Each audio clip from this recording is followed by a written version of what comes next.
السلام علیکم ورحمۃ اللہ وبرکاتہ۔ امید کرتا ہوں آپ تمامی حضرات خیر و عافیت سے ہوں گے۔ اللہ تبارک و تعالیٰ کی بارگاہ میں دعا ہے کہ رب تبارک و تعالیٰ ہمیں اور آپ کو اپنے حفظ و امان میں رکھے۔ الحمدللہ رب العالمین والصلاة والسلام علی سید المرسلین، اما بعد فاعوذ باللہ من الشیطان الرجیم، بسم اللہ الرحمن الرحیم۔ فقد قال اللہ تبارک و تعالیٰ فی القرآن المجید والفرقان الحمید، الا ان اولیاء اللہ لا خوف علیہم ولا هم یحزنون، صدق اللہ مولانا العظیم وصدق رسولہ النبی الامین المدین الکریم، ونحن علی ذلک لمن الشاہدین والشاکرین والحمد للہ رب العالمین۔ حضرات محترم، کچھ عرض کروں، آئیے ہم اور آپ درود پاک پڑھ لیں مل کر کے۔ اللہ رب محمد صلی اللہ علیہ وسلم، نحن عباد محمد صلی اللہ علیہ وسلم، صلاۃ و سلام علیک یا رسول اللہ صلی اللہ تعالی علیہ وسلم۔ جیسے کہ آپ تمامی حضرات کو معلوم ہے کہ آج رجب المرجب کی 6 تاریخ ہے، چھٹی شریف ہے۔ حضور غریب نواز رحمۃ اللہ تعالی علیہ کی چھٹی شریف، ان کا عرس مبارک جو اجمیر شریف کی سرزمین پر بڑی شان و شوکت کے ساتھ منایا جاتا ہے۔ آپ دیکھیں کہ حضور غریب نواز کا مقام اور مرتبہ کیا ہے۔ میں زیادہ لمبی بات نہ کر کے بس آپ کی شان آپ کے سامنے رکھنا چاہتا ہوں۔ آپ اس ویڈیو میں بنے رہیں، آخر تک دیکھیں، انشاءاللہ آپ کو حضور غریب نواز کی شان کا پتہ چلے گا۔ اور جو اولیاء اللہ کی شان کو گھٹانے میں لگے ہوئے ہیں، اولیاء اللہ کی شان کو، ان کے لیے بھی یہ ایک میسیج بھی ہے اور ایک اچھی ویڈیو بھی ہے۔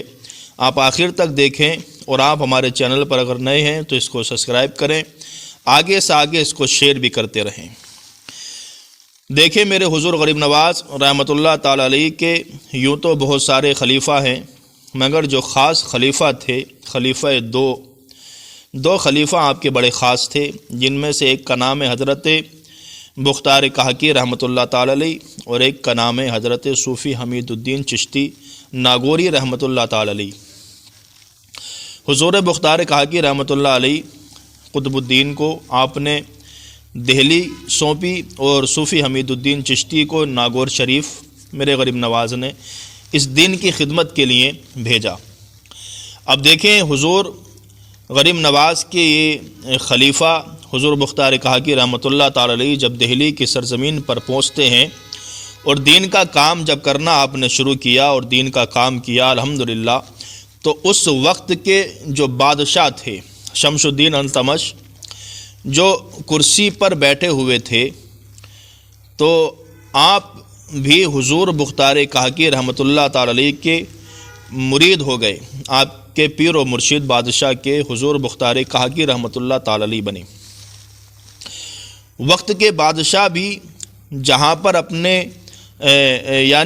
آپ کو آ کر کے خم کر دیا کرتے، یہ وہ اللہ والے ہوا کرتے ہیں، اور جنہوں نے ان کے ہاتھوں پر بیعت کی۔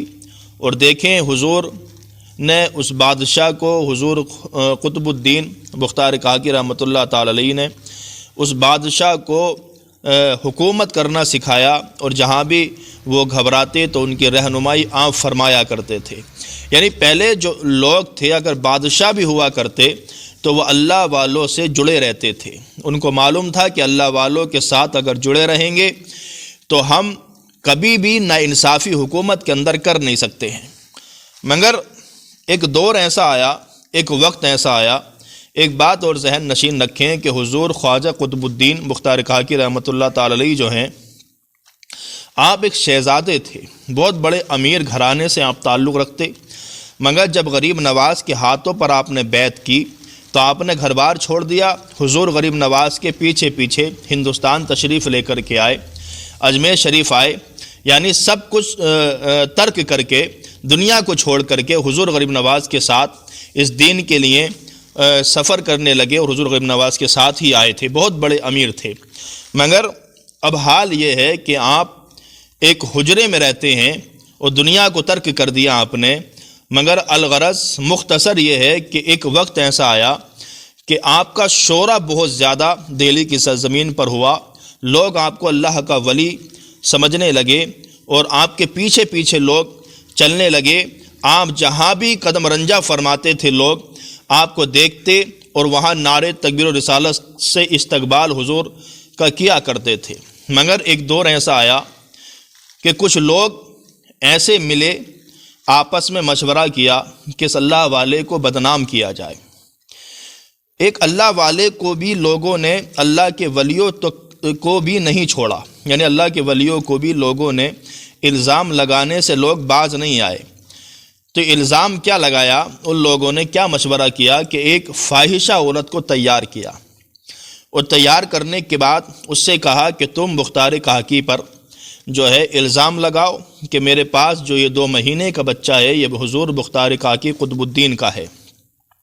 الغرض ایسا ہی ہوا، ایک دن دربار لگا بادشاہ کا۔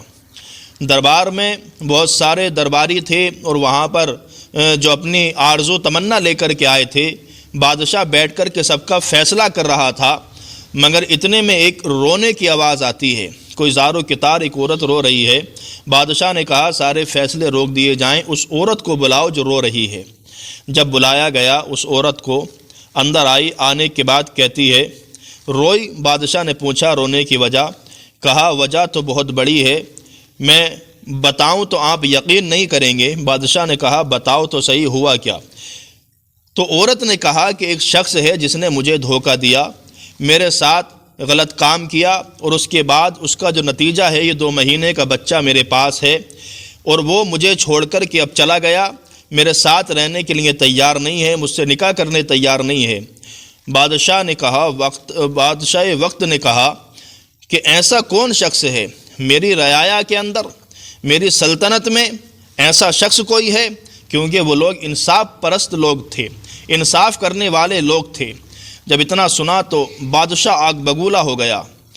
تو اس عورت نے کہا کہ آپ کو میں بتاؤں تو آپ یقین نہیں کریں گے، آپ نہیں مانیں گے، اور آپ ان کو سزا بھی نہیں دے سکتے۔ بادشاہ نے کہا کم سے کم بتا تو صحیح وہ ہے کون، پتہ تو چلے کس کا ناجائز بچہ لے کر کے تو گھوم رہی ہے۔ تو اس عورت نے کہا سنو، جن کے ہاتھ میں تم نے ہاتھ دیا ہے، جس کو آپ اپنا پیر و مرشد سمجھتے ہیں، وہی قطب الدین بختار کاکی کا یہ بچہ ہے، انہی کا ناجائز بچہ ہے، اور اب مجھے وہ چھوڑ رہے ہیں، مجھ سے نکاح کرنے کے لیے تیار نہیں ہیں۔ بادشاہ نے اتنا سنا ہوش و حواس اڑ گئے۔ بادشاہ کے پاس میں جو بیٹھے ہوئے تھے اور بھی وزیر تھے، انہوں نے سنا، سب سن کر کے دنگ رہ گئے اور کھڑے ہو گئے اٹھ کر کے۔ کہا کیسی بات کر رہی ہے؟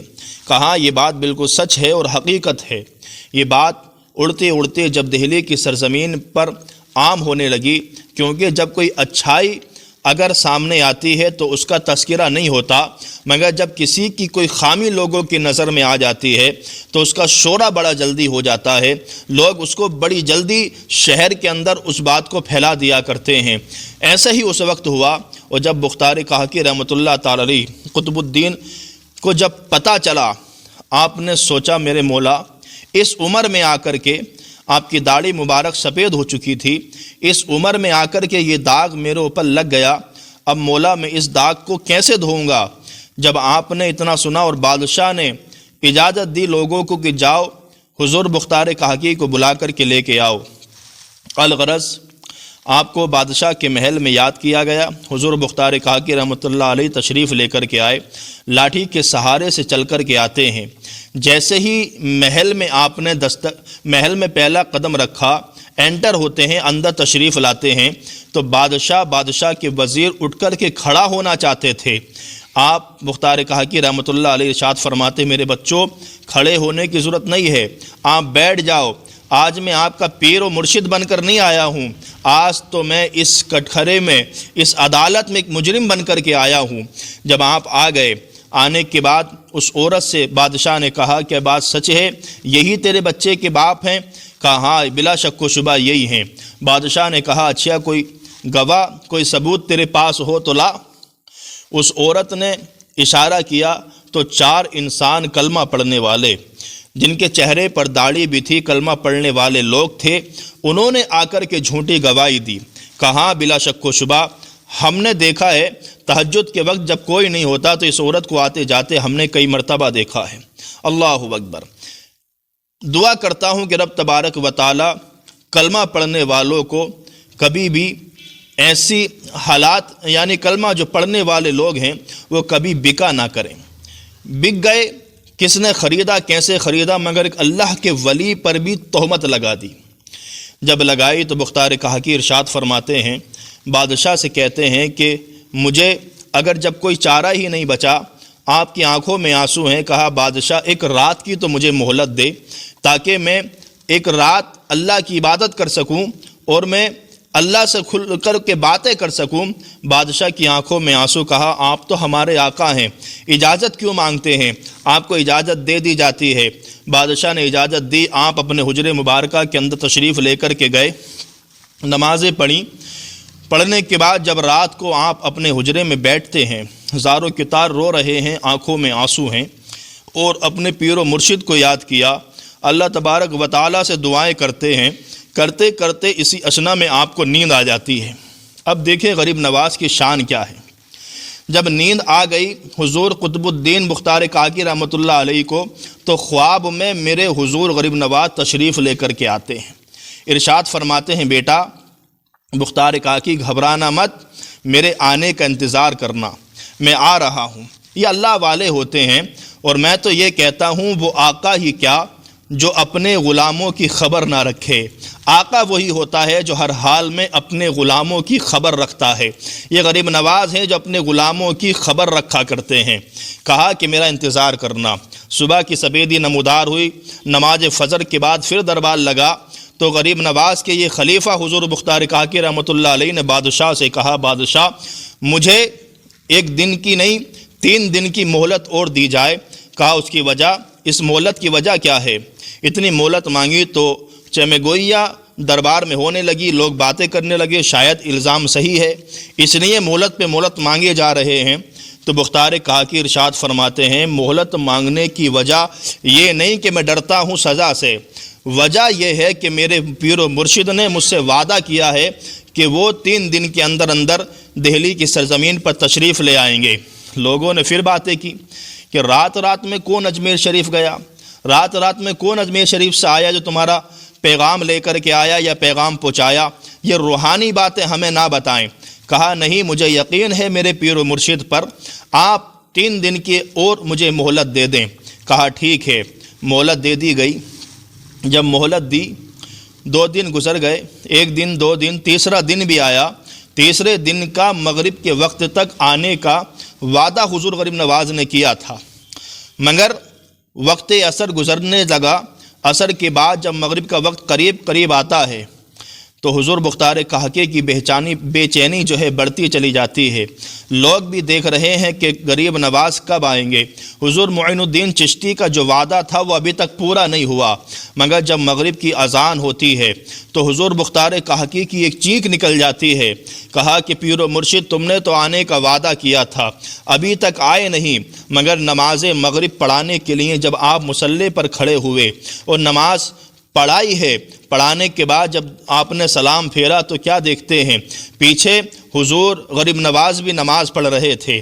نماز سے فارغ ہوئے دونوں تو حضور مختار کاکی رحمۃ اللہ علیہ، مختصر یہ ہے کہ ان کے سینے سے جب سینہ لگاتے ہیں اور لگانے کے بعد زار و کتار روتے ہیں اور کہتے ہیں، حضور مختار کاکی اپنے پیر و مرشد حضور غریب نواز سے عرض کرتے ہیں، میرے غریب نواز، میرے پیر و مرشد، کیا میں شہزادہ نہیں تھا؟ کہ میں اپنے گھر کا ایک امیر آدمی نہیں تھا؟ کہا بلا شک و شبہ تم ایک شہزادے تھے، امیر تھے۔ کہا غریب نواز سے عرض کرتے، حضور آپ نے کہا کہ میرے ساتھ چلنا ہوگا، میں آپ کے ساتھ چلا آیا۔ آپ نے کہا تھا کہ میرے ساتھ رہ کر کے غریبی کی زندگی گزارنی ہوگی، میں نے غریبی کی زندگی بھی گزاری۔ آپ نے کہا تھا کہ کھانے کو بھی چھوڑنا پڑ سکتا ہے، میں نے اس دین کے لیے کھانے کو بھی چھوڑ دیا ہے۔ حضور غریب نواز آپ نے کہا تھا کہ اس دین متین کے لیے تم کو پیدل بھی چلنا ہوگا، بڑی دشواریوں کا سامنا کرنا ہوگا۔ کہا میں نے دشواریوں کا سامنا کیا ہے، میں نے کبھی بھی یعنی شکوہ اور گلہ نہیں کیا ہے، ہر حال میں اللہ کا شکر ادا کرتا رہا ہوں۔ غریب نواز سے چپٹ کر کے روتے جاتے ہیں اور ایسی باتیں، ایسا گفتگو کرتے چلے جاتے ہیں۔ غریب نواز نے سینے سے ہٹایا، کہا چپ کرو، کیا تمہارا غم حضور تمہارا غم جو ہے حضرت یوسف سے بڑا ہے؟ کیا تمہارا غم اولیاء انبیاء سے زیادہ بڑا ہے؟ چپ کرو، جس خدا نے ایسے حالات پر لا کر کے تم کو کھڑا کیا ہے وہی رب تبارک و تعالیٰ تمہیں بچانا بھی جانتا ہے۔ اور جاؤ بادشاہ سے جا کر کے کہہ دو کل صبح فجر کی نماز کے بعد دربار لگا دیا جائے، اور دربار لگانے کے بعد جو ہے اس مقدمے کا فیصلہ سنایا جائے۔ ایسے ہی ہوا، جب صبح کی سفیدی نمودار ہوتی ہے، نماز فجر کے بعد شمس الدین التمش نے دربار لگایا، سارے لوگ وہاں پر آ گئے، پوری دہلی وہاں پر جمع تھی، آگ کی طرح اپنے بھی تھے، بیگانے بھی تھے، غیر مسلم بھی وہاں پر تھے، بہت سارے لوگ، کیونکہ ایک پرگنڈا تھا، ایک جھوٹ پھیلا ہوا تھا، ایک برائی پھیلی ہوئی تھی۔ کیوں برائی جب کسی کی پھیلتی ہے تو لوگ مزے بھی لیتے ہیں اور دیکھنے بھی آتے ہیں کہ ایسا ہوا کیا ہے۔ غریب نواز نے فجر کی نماز کے بعد اپنے خلیفہ، اپنے مرید حضور قطب الدین مختار کاکی رحمۃ اللہ علیہ کے بازو کو پکڑا اور لے کر کے دربار بادشاہ کے دربار میں پہنچتے ہیں، اور پہنچنے کے بعد جیسے ہی پہنچے تو حضور غریب نواز کی آنکھوں میں آنسو آ گئے، آپ بھی رونے لگے۔ تو حضور مختار کاکی عرض کرتے ہیں، پیر و مرشد، میرے آقا، میرے حضور، آپ کیوں روتے ہیں؟ آپ کی آنکھوں میں آنسو کیوں ہیں؟ تو حضور غریب نواز ارشاد فرماتے ہیں، میں اس لیے رو رہا ہوں، میری آنکھوں میں اس لیے آنسو ہیں کہ میں نے یوں سوچا تھا کہ میں جب دہلی جاؤں گا تو اپنے خلیفہ، اپنے یعنی مرید کی شان و شوکت کو دیکھوں گا، اور لوگ اس کی شان و شوکت کو دیکھنے کے لیے آئیں گے تو میں بڑا فخر کروں گا۔ مگر جب میں اب دہلی آیا ہوں تو میں نے کیا دیکھا ہے کہ لوگ تیری تعریفیں کرنے نہیں بلکہ لوگ تیرے اوپر جو عیب لگا ہے اس کو دیکھنے آئے ہیں، اس کا مزہ لینے آئے ہیں۔ الغرض مختصر یہ بات لمبی ہوتی جاتی ہے، جب فیصلہ ہونا شروع ہوا، عورت بھی آئی، سارے لوگ آئے، وہ 4 گواہ بھی آئے۔ غریب نواز نے ارشاد فرمایا، اے خدا کی بندی، تجھ کو مرنا نہیں ہے، صحیح بتا تیرے بچے کا باپ کون ہے؟ اس نے یک زبان پھر وہی بولا کہ یہی مختار کاکی جو تمہارے خلیفہ ہیں، انہی کا یہ بچہ ہے 2 مہینے کا۔ غریب نواز نے کہا وہ 4 گواہ جو تھے وہ کہاں، ان کو لاؤ۔ جب 4 گواہ کو سامنے لایا گیا تو غریب نواز کے چہرے کو دیکھ کر کے چاروں کے چاروں خاموش ہیں، کچھ بولنے کے لیے تیار نہیں ہیں۔ بادشاہ نے ڈانٹ لگائی اور کھڑا ہو گیا غصے میں۔ بادشاہ کہتا اگر اب تم نہیں بولے تو تمہیں وہ سزا دوں گا، کوڑے پڑواؤں گا اور جیل کے اندر تمہیں بند کر دیا جائے گا۔ تو چاروں کے چاروں نے بھی یہی کہا، ہاں تہجد کے وقت ہم نے اس عورت کو ان کے یہاں آتے جاتے دیکھا ہے۔ اللہ اکبر، اتنا سنا غریب نواز نے مصلی بچھا دیا، اور بچھانے کے بعد اپنے سر کو سجدے میں رکھ کر کے بارگاہ مولا میں دعا کرتے ہیں، مولا تیرے دین کے لیے، تیرے دین کو فروغ دینے کے لیے، تیرے اسلام کو پھیلانے کے لیے یہاں تک آئے ہیں، اور تو نے حضرت یوسف علیہ السلام کی بے گناہی ثابت کرنے کے لیے ایک بچے سے گواہی دلائی تھی، اور اللہ کے نبی کا فرمان عالی شان ہے، میرے آقا ارشاد فرماتے ہیں کہ میرے امت کے جو علماء ہیں وہ انبیاء کے وارث ہوا کرتے ہیں۔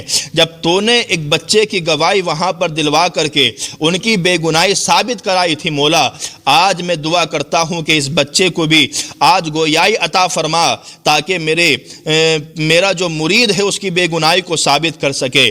آپ نے مصلی سے اٹھے، سلام پھیرا، آپ اس عورت کے قریب آتے ہیں اور اس بچے کے چہرے سے یعنی چادر کو ہٹا کر کے ارشاد فرماتے ہیں، بچے تو ہی بتا کہ تو کس کا بچہ ہے؟ اتنا کہا تو عورت کہتی ہے، بابا کیسی باتیں کرتے ہو، 2 مہینے کا بچہ کہیں بولتا ہوگا؟ آپ نے کہا چپ کر، میں اس خدا کا ماننے والا ہوں، ان اللہ علی کل شیء قدیر، جو ہر چیز پر قادر مطلق ہے، وہ جو چاہے کر سکتا ہے، تو چپ رہے۔ اتنا کہا، آپ نے جب کہا بچے بتا، تو بچہ سلام کرتا ہے، السلام علیکم یا ولی اللہ۔ غریب نواز ارشاد فرماتے مجھے سلام نہ کر، بلکہ میرا جو مرید ہے اس کی بے گناہی کا ثبوت دے، اور بتا تیرا باپ کون ہے۔ تو اسی مجمع کے اندر اس کا باپ بھی موجود تھا، جس کا وہ نتیجہ تھا، اس بچے نے اشارہ کر کے بتایا کہ یہ میرے باپ نہیں ہیں، یہ تو بے گناہ ہے، میری ماں جھوٹی ہے، مگر وہ سامنے جو شخص کھڑا ہے میں اس کا بچہ ہوں، اس کا ناجائز بچہ ہوں۔ اللہ اکبر، یہ شان ہوتی ہے اللہ والوں کی۔ اب غریب نواز وہاں سے چلے تو اپنے